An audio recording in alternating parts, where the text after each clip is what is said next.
بچی کی پیدائش سے پہلے ہی غائب ہو گیا تھا۔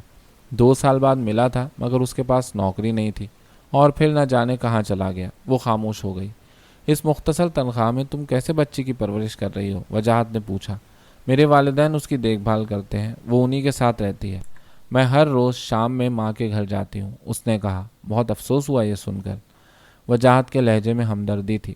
میں نے کہا نا کہ اب یہ عام سی بات ہو چکی ہے۔ میری بہن کے 3 بچے ہیں، اسے یہ بھی نہیں معلوم کہ کس بوائے فرینڈ سے کون سا بچہ ہے۔ بڑی مشکل سے تینوں کی پرورش کر رہی ہے۔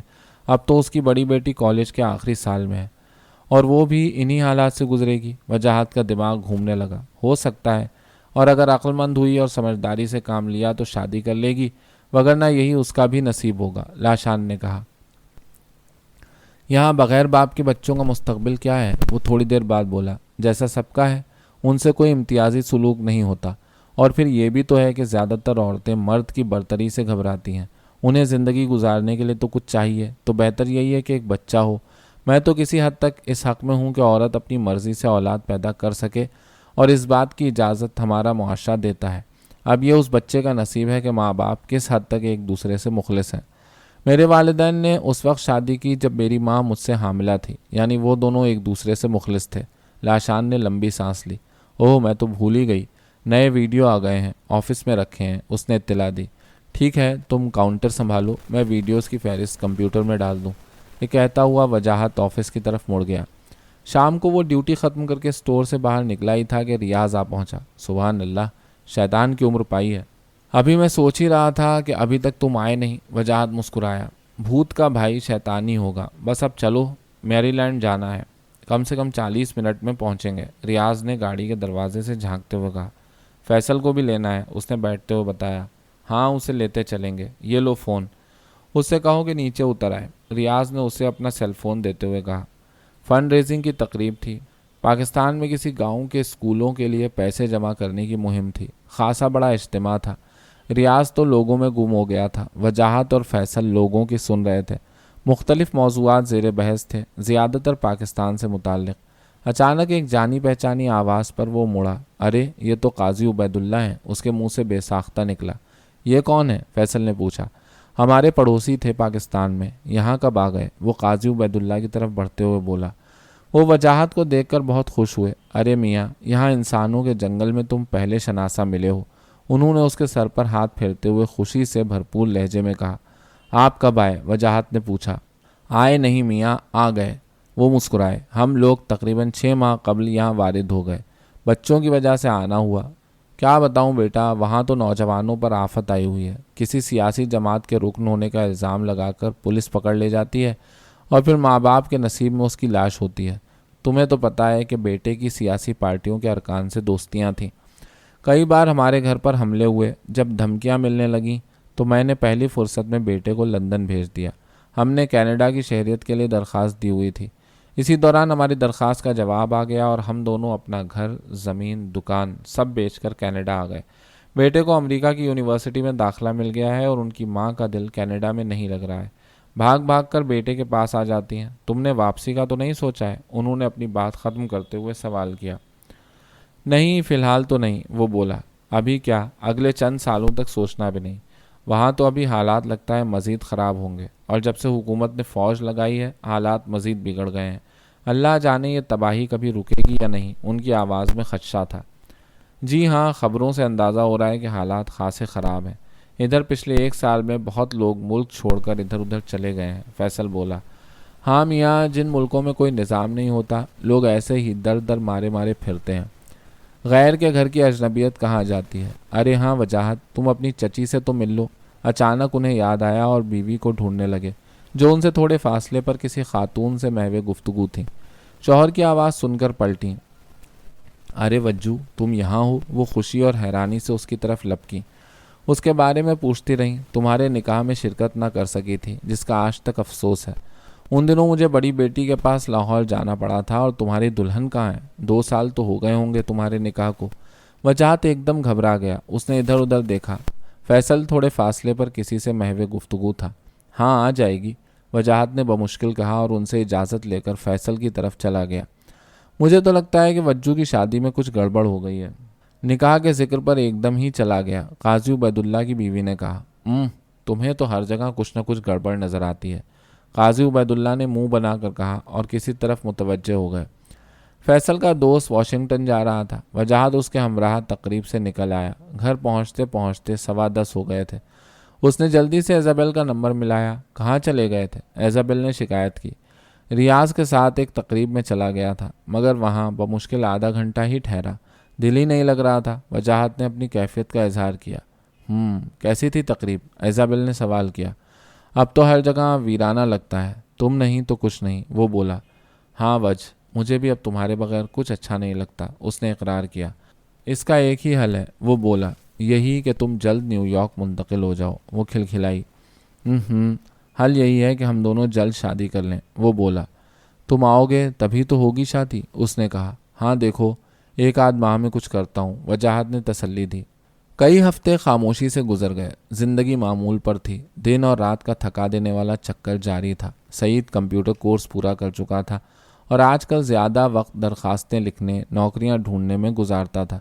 کیوں میاں، کہیں سے سنگن ملی؟ ایک روز وجاہت نے پوچھا۔ نہیں بھائی جی، ابھی تو 10 دن ہی ہوئے ہیں۔ یہاں تو لوگ کہتے ہیں کہ امریکہ میں ملازمت کی تلاش بھی ایک جاب ہے، اس نے کہا۔ چلو وہ بھی ہو جائے گا، یہاں پر کام میں خاصا وقت لگتا ہے، وجاہت کے لہجے میں یقین تھا۔ اسی لمحے مولانا خیرات دکان میں داخل ہوئے۔ حسب معمول انہوں نے اپنی گرجدار آواز میں سلام کیا۔ مولانا سلام ایسے کرتے ہیں جیسے کسی کو للکار رہے ہوں، سعید نے دھیمے لہجے میں کہا۔ وجاہت کے لبوں پر ایک مسکراہٹ تیر گئی۔ کہیے مولانا، کیا حال ہے؟ وجاہت نے حسب معمول خیریت پوچھی۔ اللہ کا شکر ہے، آپ سنائیے، بیلا بیگم کیسی ہیں؟ انہوں نے پوچھا۔ وہی پرانا حال ہے، وجاہت نے کہا۔ اللہ رحم کرے، اور خریداری میں لگ گئے۔ سعید حیران تھا کہ گزرے معاملات کا شائبہ تک نہ تھا مولانا پر۔ کیوں بھائی سعید، تازہ گوشت آ گیا ہے؟ انہوں نے ٹرالی میں سامان ڈالتے ہوئے پوچھا۔ جی آ گیا ہے، سعید نے دوسری طرف سے جواب دیا۔ تم لوگوں کو کسی قصائی کی ضرورت ہو تو مجھے بتانا، انہوں نے کہا۔ قصائی کا ہمیں کیا کرنا ہے، گوشت کے سیکشن کے لیے منصور تو کام کر رہے ہیں، اس نے کہا۔ ارے بھائی، تو یوں کہو کہ قصائی موجود ہے۔ مولانا کی آواز کسی دہاڑ سے مشابہ تھی۔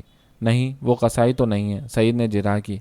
قصائی نہیں تو کیا کہو گے؟ پریزیڈنٹ، وائس پریزیڈنٹ یا سیکریٹری؟ مولانا نے تضحیک آمیز انداز میں کہا۔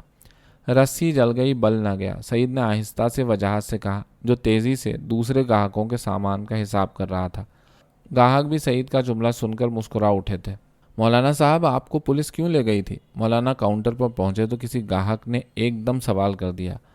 ہاں لے گئی تھی، پھر؟ وہ گرجے۔ وہی تو پوچھ رہا ہوں، کمیونٹی میں یہ بات پھیلی ہوئی ہے مگر کسی کو معلوم نہیں کہ کیوں، گاہک نے کہا۔ کمیونٹی تو دن بدن مذہب سے دور ہوتی چلی جا رہی ہے، نہ بچوں کو دینی تعلیم دی جا رہی ہے اور نہ نوجوانوں کو اسلام سے آگاہ کیا جا رہا ہے۔ اب یہی دیکھیے، پچھلے دنوں 2 مسلمان ٹیکسی ڈرائیوروں میں جھگڑا ہو گیا تھا۔ پولیس مجھے بلا کر لے گئی کہ میں ان دونوں کو مذہب کے حوالے سے سمجھاؤں، مولانا نے کہانی بنا ڈالی تھی۔ سعید نے حیرت سے مولانا کو دیکھا۔ ارے تم ایسے کیا دیکھ رہے ہو؟ یہ لو میرے سامان کا حساب کرو، مولانا نے تیز لہجے میں کہا، اور سعید خاموشی سے ان کا سامان تھیلوں میں ڈالنے لگا۔ بھائی جی، کیلیفورنیا سے فون ہے، سعید نے مڑ کر فون اس کی طرف بڑھاتے ہوئے کہا۔ سعید کی نظر وجاہت کے چہرے پر پڑی۔ اسے لگا جیسے خوشی کی ایک لہر وجاہت کے چہرے کو چھو گئی۔ وہ زیر لب مسکرا دیا۔ وجاہت نے چند لمحے بات کر کے فون بند کر دیا۔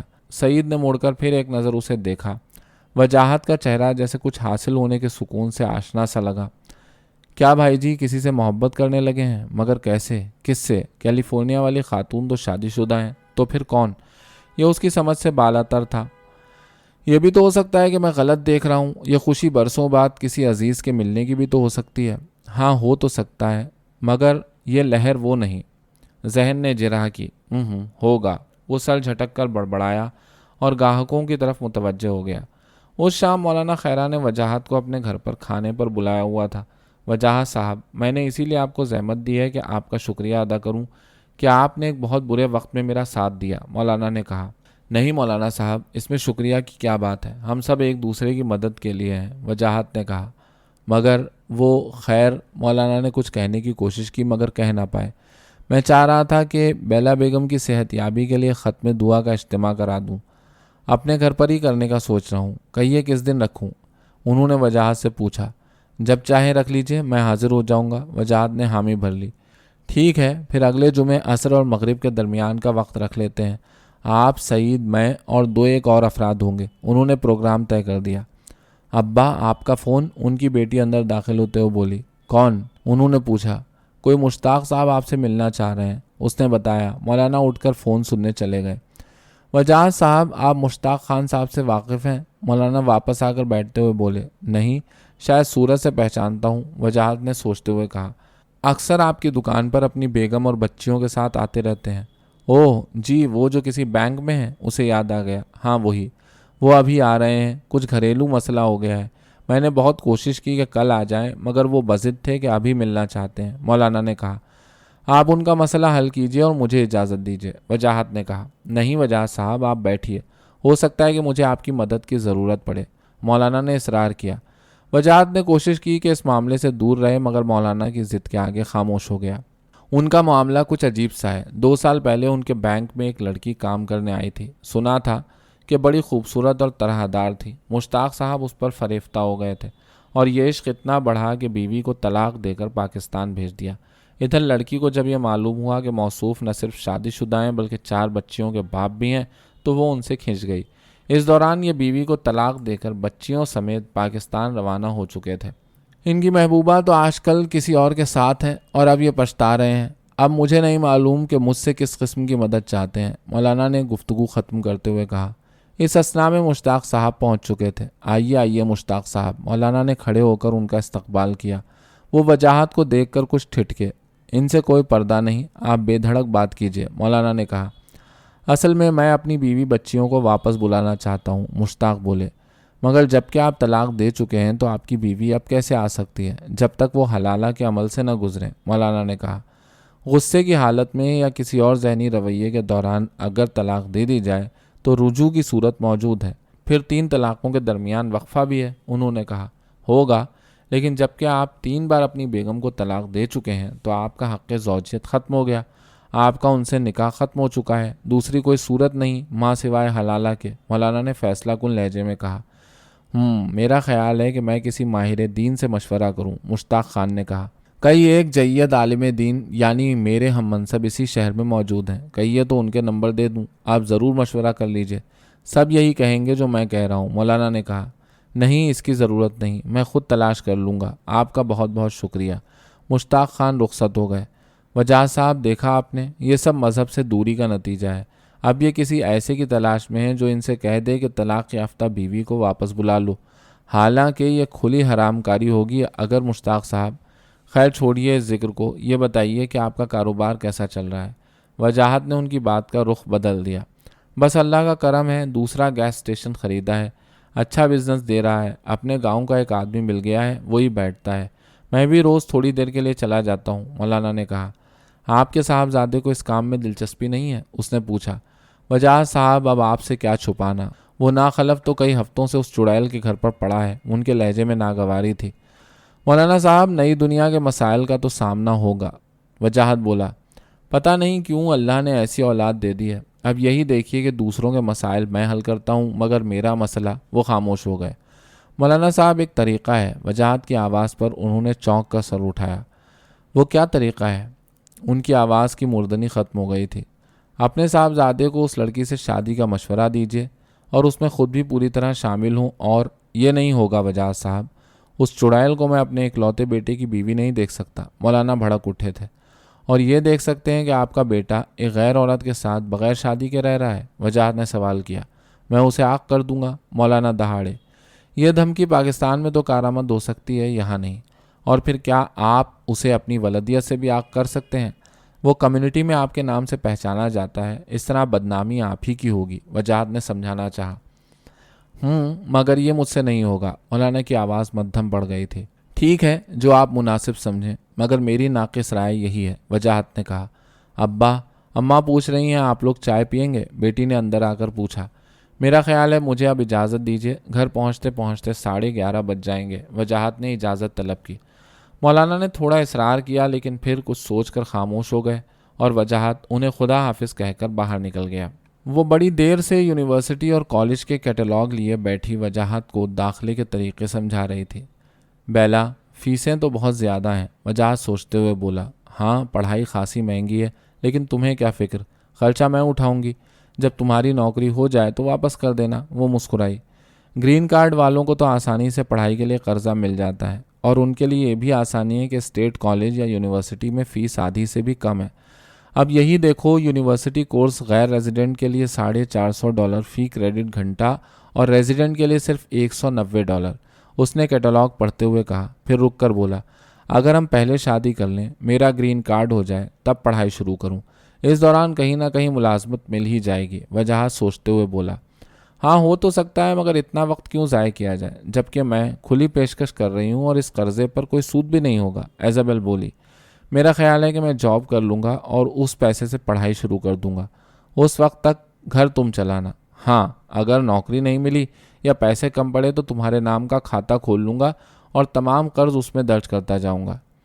ایزابل زور سے ہنس پڑی، تم بالکل میرے ڈیڈی کی طرح ہو، مجال ہے مما کا پیسہ اپنے اوپر خرچ کر لیں۔ وہ اٹھتے ہوئے بولی، نہیں خیر، اب ایسا بھی نہیں، میں تو بہت خوش ہوں گا اگر تم مجھ پر خرچ کرو۔ وہ مسکرایا، ہاں جانتی ہوں۔ اچھا، اب جلدی سے تیار ہو جاؤ، مما کے گھر آج تمہاری دعوت ہے، بہت لوگوں کو مدعو کیا ہے انہوں نے۔ ایزابل نے کہا، تم تیار ہو جب تک میں ایک آدھ فون کر لوں۔ وجاہت کتابیں سمیٹتا ہوا بولا۔ ایزابل کے والدین نے بہت اہتمام کیا ہوا تھا۔ اس دعوت کا مقصد یہ تھا کہ وہ اپنے ہونے والے دونوں دامادوں سے اپنے خاندان والوں کا تعارف کرا دیں۔ ماریا اور اسٹیو بھی موجود تھے۔ دعوت خاصی رات تک جاری رہی۔ ایزابل کی ماں نے اس موقع پر کچھ اطالوی گیت سنائے۔ تم لوگوں نے شادی کی کوئی تاریخ طے کی ہے؟ مہمانوں کے جانے کے بعد جب ایزابل اور وجاہت ایزابل کے والدین کے ساتھ بیٹھے تھے تو انہوں نے پوچھا۔ نہیں، ابھی تو نہیں، ماریا کی شادی ہو جائے اس کے بعد دیکھیں گے۔ ایزابل بولی، تم لوگ اسی روز اپنی بھی شادی کیوں نہیں کر لیتے؟ یہیں ہمارے گھر سے، ماں نے کہا۔ اس طرح خرچہ بھی کم ہوگا۔ باپ مسکرایا۔ یعنی؟ وجاہت چونک اٹھا تھا۔ بھائی، ہمارے ہاں شادیوں میں سارا خرچہ لڑکی کے والدین اٹھاتے ہیں، اور ایک شادی کا مطلب کم سے کم $30-40 ہزار۔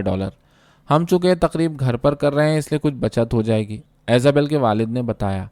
اوہ اچھا، میں سمجھتا تھا کہ یہاں والدین زیر بار نہیں ہوتے، کیونکہ ہمارے ہاں سارا خرچہ لڑکی کے والدین ہی اٹھاتے ہیں، وجاہت نے بتایا۔ اب کیا کہتے ہو تم لوگ؟ ایزابل کی ماں نے سوال کیا۔ اصل میں مما، وجاہت کے والدین بھی شرکت کرنے آئیں گے، سو ہم نے سوچا ہے کہ ان کے آنے پر شادی کریں گے، ایزابل نے تفصیل بتائی۔ اوہ، پھر تو بہت خوشی کی بات ہے وجاہت۔ وہ لوگ کہاں ٹھہریں گے؟ انہوں نے پوچھا۔ یہاں کسی ہوٹل میں ٹھہرا دوں گا، اور شادی کے بعد کچھ عرصے کے لیے ہمارے ساتھ رہیں گے۔ وجاہت بولا، میری رائے میں شادی کے بعد تم اپنے والدین کو ہمارے ہاں ٹھہرا دینا، تم لوگوں کی نئی نئی شادی ہوئی ہوگی، ایزابل کی ماں نے تجویز دی۔ نہیں، آپ لوگوں کو زحمت ہوگی، اور پھر میری ماں کچھ عرصہ اپنی بہو کے ساتھ رہنا چاہیں گی۔ وجاہت بولا، زحمت کی کیا بات ہے، مما کا گھر اتنا بڑا ہے، بلکہ انہیں یہاں زیادہ آرام ملے گا۔ میرا تو اپارٹمنٹ ایک ہی کمرے کا ہے، انہیں ہم کہاں رکھیں گے؟ ایزابل بولی۔ وجاہت سوچ میں پڑ گیا۔ اس رات وجاہت سے نیند جیسے روٹ چکی تھی، رہ رہ کر اسے اپنے ارمان بھرے ماں باپ کا خیال آ رہا تھا۔ وہ لوگ، خاص طور سے اس کی ماں، بہو کے ساتھ کچھ وقت گزارنا چاہتی تھیں، مگر ایزابل اس پر راضی نہیں تھی۔ دوسرے دن واشنگٹن واپسی سے قبل وجاہت نے ایک بار پھر یہی ذکر چھیڑا۔ تمہارے ماں باپ میرے لیے بہت محترم ہیں، مگر میں اپنی بیاہتا زندگی صرف تمہارے ساتھ شروع کرنا چاہتی ہوں، پوری طرح، ہر طرف صرف تمہیں دیکھنا چاہتی ہوں۔ تمہارے والدین کی موجودگی میں یہ بات نہ ہو سکے گی، اور پھر انہیں بھی بے آرامی ہوگی۔ ماما نے جو تجویز اور پیشکش کی ہے وہی بہتر ہے، ایزابل نے فیصلہ کن لہجے میں کہا۔ بظاہر وجاہت نے اس کی بات مان لی تھی، مگر اس کا دل نہیں مان رہا تھا۔ 2 سال ہو گئے تھے اپنے والدین سے ملے، پھر وہ کس دل سے اپنے ماں باپ کو کسی غیر کے ہاں ٹھہرا دیتا؟ راستے بھر وہ انہی سوچوں میں الجھتا رہا، پریشان ہوتا رہا، اور اچانک اسے باپ کا خیال آ گیا۔ ٹھیک ہے، ابا سے مشورہ کروں گا، اور وہ بڑی حد تک مطمئن ہو گیا۔ دوپہر کا وقت تھا۔ وجاہت دکان میں مختلف الماریوں میں ویڈیو اپنی جگہ پر درست کر رہا تھا۔ ابھی اکا دکا گاہک ہی آ رہے تھے، اس وجہ سے خاصا سکون تھا۔ وہ کل رات باپ سے بات کرنے کے بعد بالکل مطمئن ہو چکا تھا، مگر رہ رہ کر اسے ان کا جملہ یاد آ رہا تھا، بیٹا، باقی باتیں میں سنبھال لوں گا، اور پھر تمہاری ماں کو کچھ اندازہ تو ہے ہی، انہیں سب سے بڑی فکر یہ لگی ہے کہ بڑھاپے میں تمہارے بچے تمہیں کسی نرسنگ ہوم یا بوڑھوں کے لیے بنائے کسی گھر میں ڈال کر بھول جائیں گے۔ اس وقت تو وہ زور سے ہنس پڑا تھا، لیکن اب رہ رہ کر جیسے یہ جملہ اسے اندر ہی اندر کھائے جا رہا تھا۔ کتنا تضاد تھا دونوں معاشروں میں۔ وہاں رشتے ناتے ہی سب کچھ تھے، یہاں صرف اپنی ذات تھی، اپنی زندگی تھی، اور اس زندگی کا اکیلا پن تھا۔ تمہارا فون ہے، لاشان کی آواز پر وہ چونک پڑا۔ دوسری طرف مسز بوشارڈ کی آواز سن کر اسے تھوڑی سی پریشانی ہوئی، کیونکہ وہ عام طور پر دکان پر فون نہیں کرتی تھی۔ خیریت، اس وقت کیسے فون کر لیا؟ وہ اپنے لہجے کی پریشانی چھپا نہ سکا۔ گھبراؤ مت، سب ٹھیک ہے۔ صبح میں پھسل کر گر گئی تھی جس سے کولے کی ہڈی پر ضرب آ گئی ہے۔ میں اسپتال سے ابھی گھر پہنچی ہوں۔ انہوں نے ایک سانس میں واقعہ سنا دیا۔ ارے تو مجھے فون کر دیا ہوتا۔ ضرورت نہیں تھی، میں نے ایمرجنسی کو کال کر دیا تھا، وہی لوگ اسپتال لے گئے تھے۔ بتانا اس لیے ضروری تھا کہ تم مجھے ویل چیئر پر دیکھ کر پریشان نہ ہو جاؤ، وہ بولی۔ آپ بہت بہادر خاتون ہیں، وجاہت کے لہجے میں تحسین تھی۔ یہاں ہر بوڑھا فرد میری طرح بہادر ہے، مجبوری ہے، وہ زور سے ہنس دی۔ کیا ہوا وجہ؟ لاشان جو قریب کھڑی گاہکوں کو نمٹا رہی تھی مڑ کر بولی۔ وجاہت نے مختصراً پوری رودات سنا دی۔ بڑھاپا سب سے مشکل منزل ہے، یہاں جوانی کا ہزاروں مسائل اور کاموں کے ساتھ استقبال ہوتا ہے، بڑھاپے تک کام تو غائب ہو جاتے ہیں، مسائل رہ جاتے ہیں، لاشان نے پرسوچ لہجے میں کہا، اور ان مسائل سے ان بوڑھوں کو اکیلے ہی نمٹنا پڑتا ہے، وہ بولا۔ ہاں، نہیں اکیلے تو نہیں، حکومت کے ادارے ان کی مدد کرتے ہیں، لاشان نے کہا۔ پھر وجاہت کی طرف مڑی اور پیشکش کی کہ اگر وہ جلدی جانا چاہے تو جا سکتا ہے، وہ دکان دیکھ لے گی۔ وجاہت نے اس کے اس خیال پر شکریہ ادا کیا اور اپنے کام میں لگ گیا۔ وجاہت کے کام اور ذمہ داری سے خوش ہو کر دکان کے مالک نے نہ صرف کام کے گھنٹوں میں اضافہ کر دیا تھا بلکہ نئی ویڈیو کی خرید اور حساب کتاب بھی اس کے سپرد کر دیا تھا۔ وجاہت اب رفتہ رفتہ یہاں کے نظام کو سمجھنے لگا تھا، اس پر ملک کی ترقی کا راز آشکار ہو رہا تھا۔ ہر ادارے میں مکمل اور بہترین کام کی مانگ تھی، ہر کام کے لیے بڑا ہو یا چھوٹا تربیت اور پڑھائی ضروری تھی۔ جتنی تنخواہ دیتے ہیں اس کی پائی پائی وصول کر لیتے ہیں۔ کام کرتے کرتے اسے خیال آتا اور ساتھ ہی اپنی شاہانہ نوکری یاد آتی۔ 25,000 ماہانہ، طبی سہولیات مفت، گاڑی کا الاؤنس، ایک عدد چپراسی، گھر کا آدھا کرایہ، سفری سہولیات، کئی خوشامدی اور نہ جانے کیا کیا۔ اور یہاں صبح سے شام تک کولہو کے بیل کی طرح جوتے رہنے کے بعد ہر دوسرے ہفتے $350 اور بس۔ لیکن اس کے باوجود وہ بہت خوش اور مطمئن تھا، کوئی جھک نہیں، کوئی زبردستی نہیں۔ جتنا کام کیا اس کا پورا معاوضہ وقت پر وصول ہو جاتا۔ پھر سب سے بڑھ کر ہر دم صاحب کی کاسا لیسی نہیں تھی، ان کے اشارہ ابرو پر نظر نہیں رکھنا پڑتی تھی۔ اس لحاظ سے یہ واقعی آزاد معاشرہ تھا۔ یہاں سخت ترین قوانین اور پابندیوں کے باوجود ذہن آزادی کے مزے لیتا تھا۔